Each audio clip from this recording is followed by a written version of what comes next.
Flama eta Umbraren musikaz interesatuta daudenentzat, errepaso txiki bat egingo dut.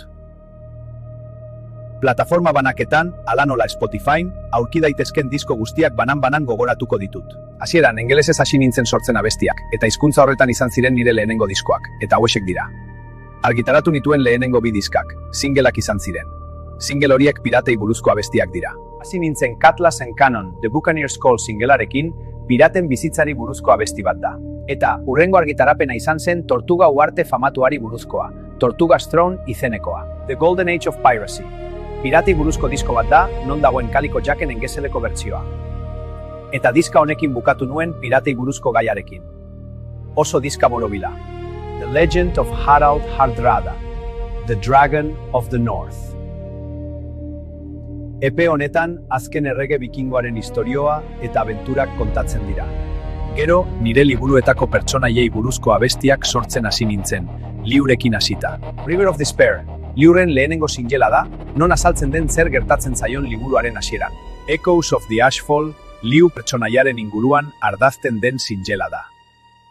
Da nire liburuetako protagonistarik garrantzitsuenetako bat, eta bere orrialdeetan agertzen den lehen. Eta Liurekin bukatzeko, Visions of Ash and Flames izan zen 3. singlea. Hurrengoa izan zen 12 abestietako disko bat, Twilight of the Empire, non aurkezten ziren nire liburuetako beste pertsonaiak.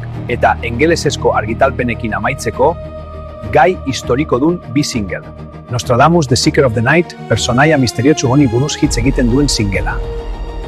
Eta Cleopatra Crown of Fire, bukatzeko, bere istorioa kontatzen.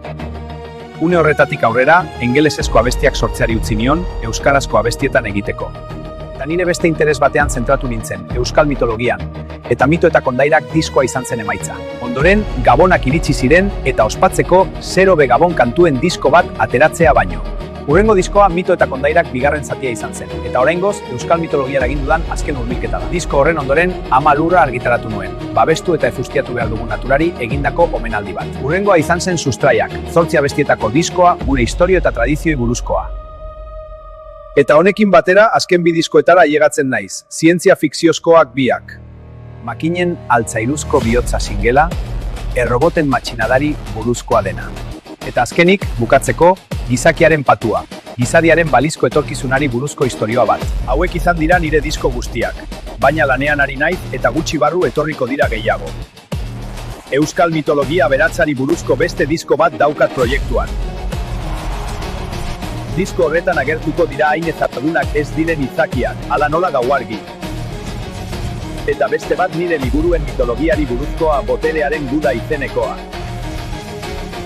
Gutxi barru ikusiko gara, gero arte. Bideoa gustatu bazaizu, ez ahaztu like ematea, iruzkin bat ustea eta partekatzea. Eta jakina arpidetu, horrelako bideo gehiago igo ditzadan.